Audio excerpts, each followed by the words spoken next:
It's not anti-feminist to say that in addition to doing everything men can do intellectually, women also have another power, the power of the ultimatum.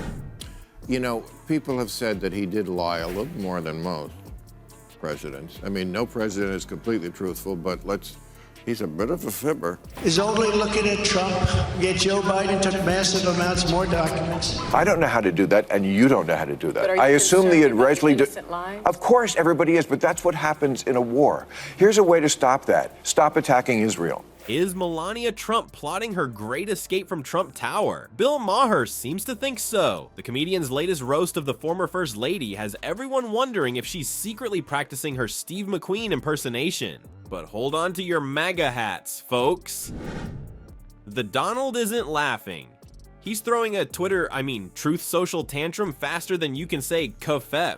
Is this the beginning of the end for the Trump empire? Or just another day in the life of America's most dramatic ex-president? Before we move on, I'd like to ask you a small favor. If you appreciate this content, please take a second to like this video and subscribe to the channel. Over 98% of you watch the videos without subscribing. It costs you nothing, but it makes a huge difference to us. So did you click the subscribe button? Great, thank you so much. Now back to the video. Well folks, it looks like Bill Maher's been at it again, and this time he's got his comedic crosshairs locked on none other than Melania Trump. Can you imagine being in that audience? I bet it was like watching a verbal fireworks show with Maher lighting the fuses and the crowd never knowing which direction the next explosion would come from. So picture this. Maher's up there on stage, probably wearing one of those smug grins he's famous for, and he starts comparing Melania's life to a prison sentence. For months, Democrats have been saying, how is this even close? And they're right, it wasn't. People who get in trouble, it's because they do schmucky things. And that's not to say people can't take a shot at you just because they see you're an easy target. People do that all the time, and I'm aware of that. Talk about a low blow. He's basically saying that living in a fancy mansion with people waiting on you hand and foot is some kind of punishment. I don't know about you, but I wouldn't mind that kind of prison for a day or two. But Maher wasn't done there. Oh no, he was just getting warmed up. He went on to joke that Melania's favorite movie is The Great Escape. Now, I'm no relationship expert, but I'm pretty sure that's not exactly a ringing endorsement of marital bliss. It's like Maher was painting a picture of Melania as some kind of trapped princess, dreaming of the day she can make a run for it. The 14th Amendment, though, says that, quote, all persons born in the United States are citizens. Can you get around the 14th Amendment with an executive action? Get a change. And it's bull. It's bull. The wind is bull. I think it's all bull.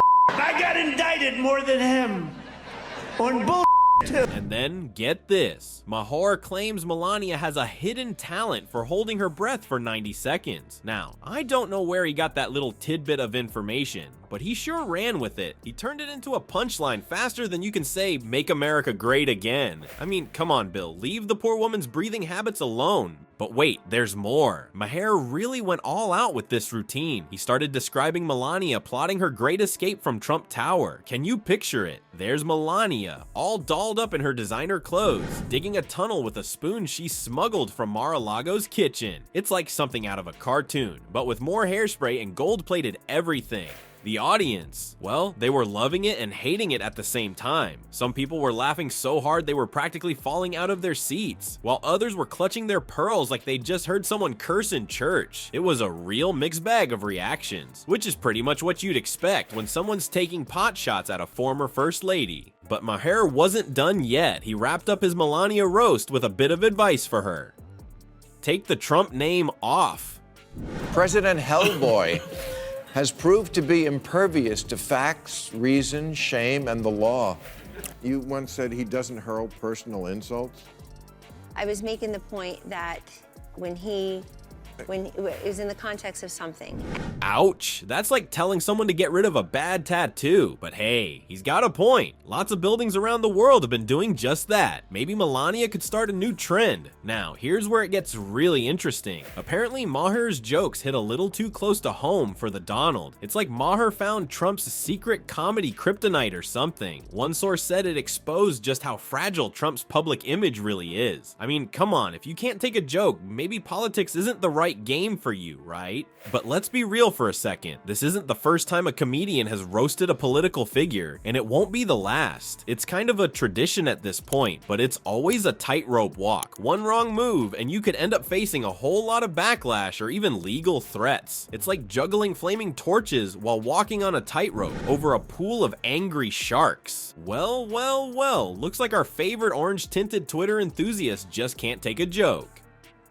Remember how we said comedians walk a tightrope? Turns out Bill Maher just poked the bear. Or should I say, the grumpy Trumpy. And boy, did he react. Picture this, Donald Trump sitting in his golden throne at Mar-a-Lago scrolling through his phone when suddenly he stumbles upon news of Maher's comedy routine. Now, you'd think a guy who's been the butt of jokes for years would have developed a thicker skin by now, but nope. Instead of laughing it off or, I don't know, focusing on literally anything else, Trump goes full nuclear in a rant that would make a toddler's tantrum look like a Zen meditation session. Trump took to Truth Social because Twitter is so 2021 to air his grievances. And let me tell you, he didn't hold back.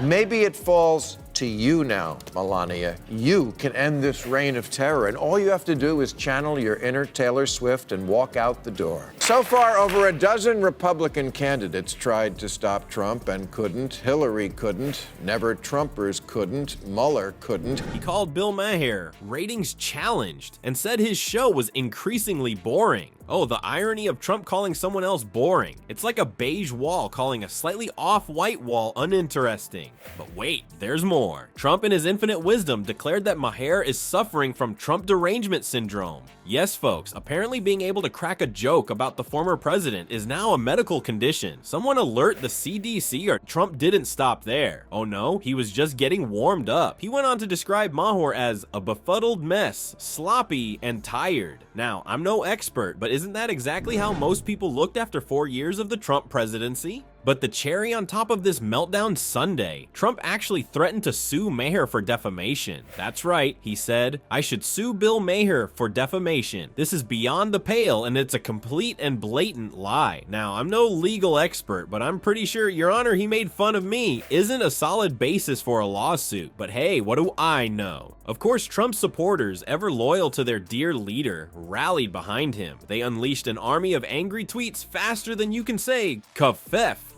Toss his boxy clown suits on the front lawn. Just tell him I'm leaving you and I'm taking our child. He would be stunned. She's a world-class liar. Just look at her pathetic email server statement.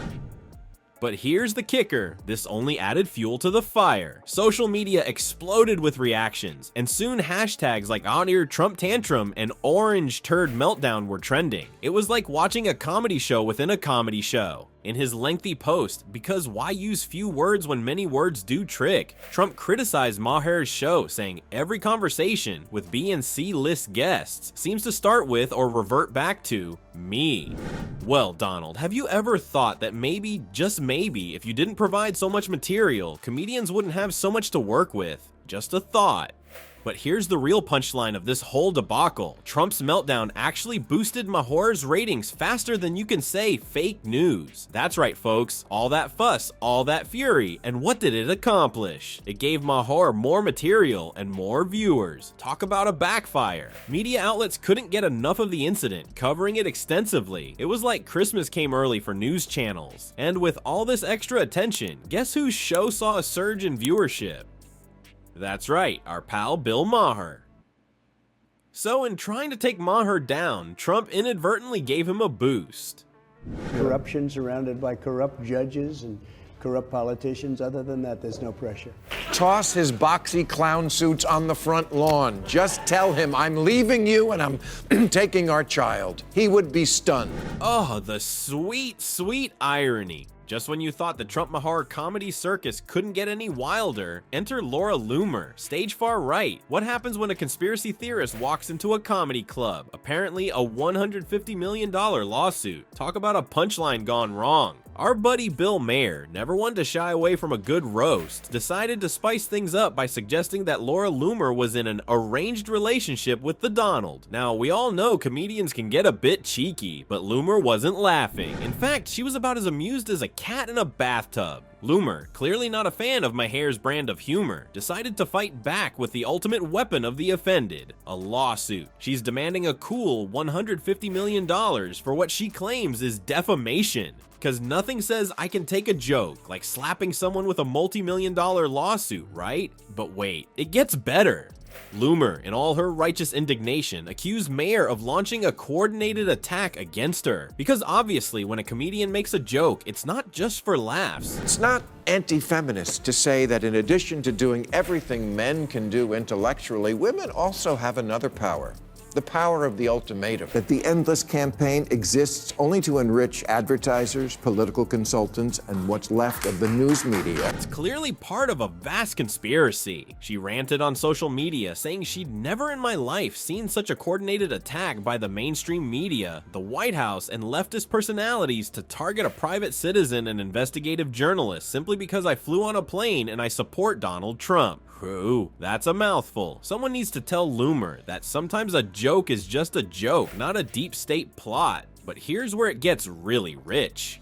Loomer, in her infinite wisdom, demanded not just a public apology from Maher, but also an invitation to appear on his show. Talk about mixed signals. It's like saying, "How dare you insult me? Now, please give me more airtime." Maybe she's hoping for a chance to explain her conspiracy theories to a wider audience. Or perhaps she's secretly a fan of Maher's show, and this is her roundabout way of scoring an invite. The lawsuit claims that Loomer suffered unjustified ridicule and loss of reputation. Now, let's pause for a moment and consider this. For someone to lose their reputation, don't they need to have one in the first place? Just saying. As you might expect, social media had a field day with this. Hashtags like Dar Loomer Lover and Trash Trump's Tinder Nightmare started trending faster than you can say Kafef. It seems like the internet collectively decided that if Loomer was going to dish out conspiracy theories, she'd better be ready to take some jokes in return. Even other comedians couldn't resist jumping on the Loomer bandwagon. Jimmy Kimmel, never one to miss out on a good Trump-related joke, quipped that Loomer was suing for emotional distress caused by excessive laughter. Ouch! Looks like the comedy community is standing with Maher on this one. But here's the real kicker. Loomer's lawsuit has given Maher even more comedy gold to work with. It's like she handed him a loaded gun and said, "Here, shoot me with more jokes." In the ancient Greek play Lysistrata, women end a war by denying sex to their men. It was the original Bush doctrine. So far, over a dozen Republican candidates tried to stop Trump and couldn't. Hillary couldn't. Never Trumpers couldn't. Mueller couldn't. You can bet your bottom dollar that Maher's writers are working overtime, churning out material faster than Trump can type "witch hunt" in all caps. What started as a simple joke has now turned into a full-blown comedy spectacle. It's like watching a snowball roll down a hill, getting bigger and funnier with each rotation. Loomer's reaction has transformed a throwaway line into a headline-grabbing event, proving once again that sometimes the best comedy writes itself. Well, well, well, just when we thought the Trump-Maher comedy circus was winding down, it turns out the joke's on all of us. While Trump's busy fuming and Loomer's filing lawsuits, guess who's laughing all the way to the bank? Yep, it's our favorite political funny man, Bill Maher. Seems like Maher's found the secret recipe for turning political drama into comedy gold. He's not just making lemonade out of lemons, he's whipping up a whole darn lemonade stand. And boy, is business booming. When asked about Loomer's lawsuit, Maher couldn't help but crack a smile. He even thanked her for the free publicity, saying, "I haven't had this much attention since I dared to suggest that maybe, just maybe, Trump's hair isn't 100% real." President Hellboy has proved to be impervious to facts, reason, shame, and the law. Have no first language. I hope I inspire little girls everywhere to marry for money. Now that's what we call a hair-raising comeback. But Maher's not the only one having a field day with this Trump-tastic material. It's like someone yelled, "free jokes," and every late-night host came running. Jimmy Kimmel, Stephen Colbert, and Seth Meyers are all jumping on the Trump-roasting bandwagon. It's turned into a full-on comedy arms race, with each host trying to out-funny the others with their Trump zingers. You'd think being sued for $150 million would wipe the smirk off Maher's face, but nope. This legal drama's got a punchline nobody saw coming. While Loomer's busy filing papers, Maher's ratings are going through the roof. Looks like there really is no such thing as bad publicity in show business. But here's the kicker. Instead of backing down, Maher's doubling down. He's not just poking the bear, he's playing whack-a-mole with the entire Trump clan. It's like he's got a never-ending supply of jokes, and he's not afraid to use them. Now, some fancy-pants legal experts are saying Loomer's lawsuit might not have legs. Apparently, when you're a public figure, you've got to prove actual malice in defamation cases. In other words, Loomer's got to show that Maher knew what he was saying was false, or that he just didn't care if it was true or not. Good luck with that one, Laura. Meanwhile, the comedy world is on the edge of its seat. Will Maher face any real consequences for his Trump roasting ways? Or will he come out of this smelling like a rose? Or at least better than whatever that smell is coming from Trump Tower? I don't know how to do that, and you don't know how to do that. I assume the Israeli Of course, everybody is, but that's what happens in a war. Here's a way to stop that. Stop attacking Israel. We're just going to hold hands like Thelma and Louise and drive off the drive. I mean, China would. I mean, I think China would immediately take advantage of our sacrifice on the economic front. As the dust settles on this comedy spectacle, one thing's for sure. Maher's emerged as comedy's comeback kid. He's taken a potential career killer and turned it into a ratings bonanza. It's like he's got some kind of comedy Midas touch, turning every Trump tantrum into TV gold. So what's the final punchline in this whole saga? Well, it looks like in the world of political comedy, the old saying holds true. The show must go on. And boy, is Maher putting on a show. Looks like our buddy Bill Maher has found the secret sauce to spice up politics. A hefty dose of laughter. Who knew poking fun at the powerful could be so, well, powerful? Maher's got Trump throwing a tantrum faster than you can say kofef, proving that sometimes a punchline packs more punch than a policy. But here's the kicker, Maher's not just in it for the giggles. He's dishing out some real talk, reminding us that if you can't handle a joke, maybe running a country isn't your best career move. As Maher put it, if you can't take a joke, you shouldn't be in the public eye. Preach, Bill. So while Trump's busy rage tweeting, Maher is probably cooking up his next comedy roast. Who knows, maybe he'll even invite Melania for some escape planning tips. Stay tuned, folks. This comedy show's far from over.